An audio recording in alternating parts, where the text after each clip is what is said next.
Iran ने झुकने से इनकार कर दिया। खुदा की कसम, आपके इस भाई ने कहा था ईरान झुकेगा नहीं। बातचीत भी अमेरिका ने जिद करके करवाई, पाकिस्तान को बीच में ज़बरदस्ती डाला कि भैया हमारी बातचीत करवाओ, सीज़ फायर करवाओ।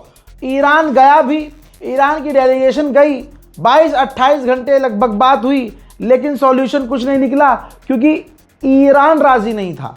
ईरान ने अपनी शर्त रखी थी कि आप हमारी शर्त मानिए, और वहाँ दो बातों पर बात अटक गई।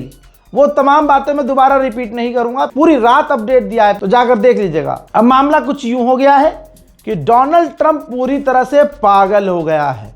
भाई साहब बिल्कुल जलील हो गए हैं ये। अब सोचिए कि वाइस प्रेसिडेंट कितना किलस गया होगा। भाई इधर बातचीत जब अटकी, भाई यकीन नहीं करेंगे आप, अमेरिका का वाइस प्रेसिडेंट बिना नहाए धोए, बिना वापस अपने होटल में गए, सीधा एयरपोर्ट और एयरपोर्ट से रवाना, सीधा घर जा रहे हैं भाई हम, अमेरिका निकल लिए वो। उसके 1.5-2 घंटे के बाद जो ईरान की पूरी डेलीगेशन है वो फिर तेहरान वापस रवाना हुई। उसके बाद जो है कहा जा रहा है कि अभी भी उम्मीद है कि बातचीत की जाएगी।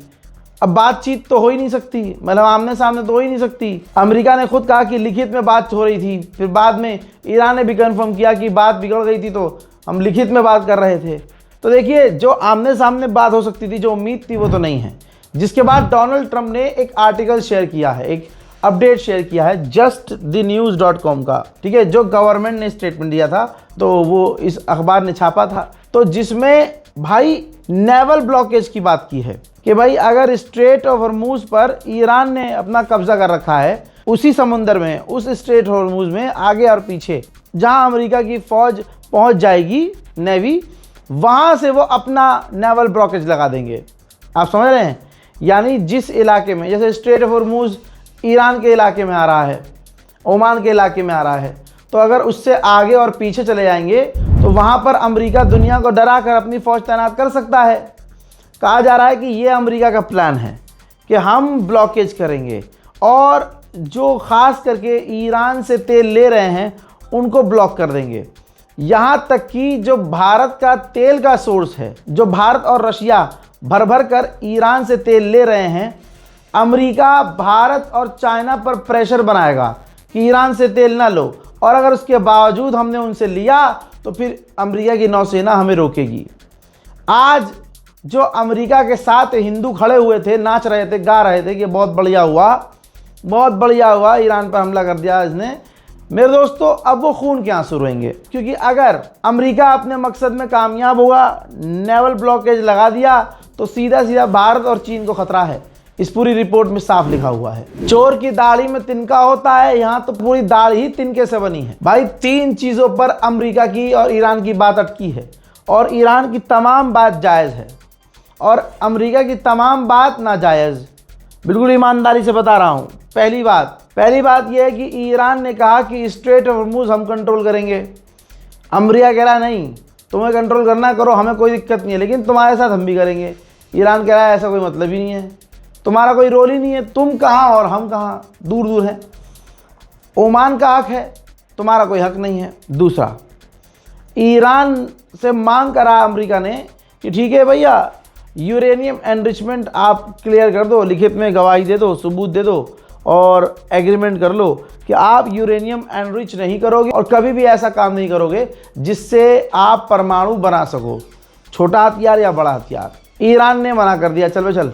फिर तीसरी बात अटकी, ईरान ने कहा कि हमारे जो 27 बिलियन डॉलर, हमारे खुद के हैं वो 27 बिलियन डॉलर जो तुमने अलग अलग देशों में फंसाए हैं हमारे, उसे रिलीज़ करो। तो इस पर भी जो अमेरिका है खेल गया, आनाकानी करने लगा। तो ईरान पूरी तरह से विरक गया कि भाई फिर बातचीत से क्या फ़ायदा, अगर आप हमारी बात नहीं मान रहे हो तो डील तो हो ही नहीं सकती। अच्छा, अमेरिका ने सोचा कि इतना हमने ऐलान किया है, दबाव बनाया है कि हम जीत गए हैं, तो ऐसे में आमने सामने बात करेंगे तो ईरान मान जाएगा, ईरान दब जाएगा, क्योंकि हमने इतने लोगों को मार दिया है, 20 साल इनको पीछे कर दिया है। ईरान माना ही नहीं। ईरान ने कहा ना, जो हमने अपने वतन से वादा किया है, अपने लोगों से, वही होगा। हम आपकी शर्त कोई नहीं मानने वाले, बेतुकी शर्तें हैं, ऐसी आपकी कोई शर्त नहीं है जिसे आसानी से माना जा सके। और आप हमारी शर्त मान नहीं रहे। बातचीत यहाँ ख़राब हो गई। दोस्तों, मैंने सुबह ही आपको बता दिया था कि ईरान ने कहा था कि अमेरिका कुछ ज़्यादा ही डिमांड कर रहा है, जिसकी वजह से डील नहीं हो पाएगी। ठीक, फिर उसके बाद मेरे पास ये अपडेट आया, वो भी मैं अपने इंस्टाग्राम पर बता चुका था सुबह ही, कि ईरान ने कहा है, पहला बयान जो दिया गलीबाफ ने, कि अमेरिका जानबूझकर ऐसी डिमांड कर रहा था कि हम पूरी ना करें, और अमेरिका तलाश कर रहा था कि ये डील पर बात ना हो और डील ख़राब हो जाए। जी हाँ, वो बात ही ऐसी कर रहा था कि डील ख़राब हो जाए।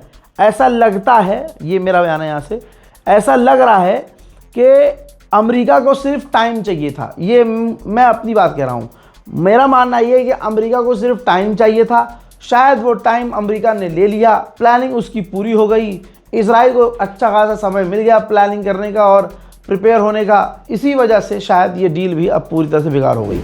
अब देखिए, ईरान के ऑफिशियल ने खुद कहा है कि डोनाल्ड ट्रंप की जो रिजीम है वो सीरियस बातचीत के लिए राज़ी नहीं है। तो यानी एक बार फिर से साबित हुआ कि अमेरिका ने ईरान को धोखा दिया बातचीत के बहाने, और पीछे से तैयारी की है और उसने प्लानिंग की है, क्योंकि उसको समय नहीं मिल रहा था। बार बार जंग के दौरान कभी इधर हमला कभी उधर हमला, प्लानिंग करने का मौका ही नहीं था अमेरिका के पास।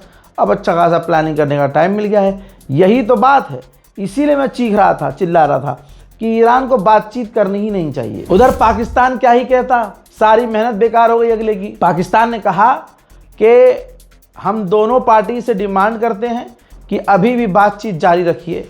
पाकिस्तान आप दोनों के लिए 24/7 अवेलेबल है। हमारी कोशिश आखिर तक यही होगी कि बातचीत के ज़रिए मामलात हल हो जाएं। अब यहाँ भारत के अंदर बहुत सारे अंधभक्त हिंदू समाज के जो लोग हैं वो खुश हो रहे हैं, अरे भाई पाकिस्तान में, अरे कुछ नहीं है पाकिस्तान, भाड़ में जाए। लेकिन जो तुम खुश हो रहे हो कि अरे अच्छा हुआ पाकिस्तान फेल हो गया, डील नहीं करवा पाया, ये नहीं करवा पाया, चलो तुमने पाकिस्तान को दलाल कह दिया। दलाल तो तुम्हारा बाप भी है अगर उस नज़र से देखोगे, क्योंकि तुमने तो ऐड बनवाई थी पूरी कि फौफा ने जंग रुकवा दी, और यहाँ तुम कह रहे हो जो जंग रुकवाए वो दलाल है। ठीक है, पाकिस्तान दलाल है, अच्छे काम के लिए दलाल बन रहा था, बुरे काम के लिए दलाल नहीं बन रहा था। राफेल खरीद कर दलाली नहीं खा रहा था। ठीक है, 5 रुपये की चीज़ 25 रुपये में नहीं खरीद रहा था। बहरहाल, अब इससे नुकसान क्या है, जो भारतीय खुश हो रहे हैं ना, डील फेल हो गई, पाकिस्तान कुछ नहीं करवा पाया।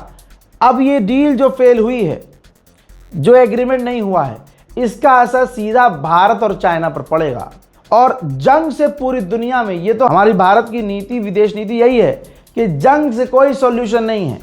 जंग से दोनों को नुकसान होता है और दोनों सिविलियंस को नुकसान होता है। पूरी दुनिया में महंगाई बढ़ती है, बेरोजगारी बढ़ती है। मेरे दोस्तों, अब आपके सामने गलीबाफ जो ईरानियन डेलीगेशन के लीडर बन के गए थे, ईरान के पार्लियामेंट स्पीकर, उन्होंने साफ कहा कि अमेरिका ने हमें 2 बार धोखा दिया और तीसरी बार भी हमारा भरोसा नहीं जीत पाए।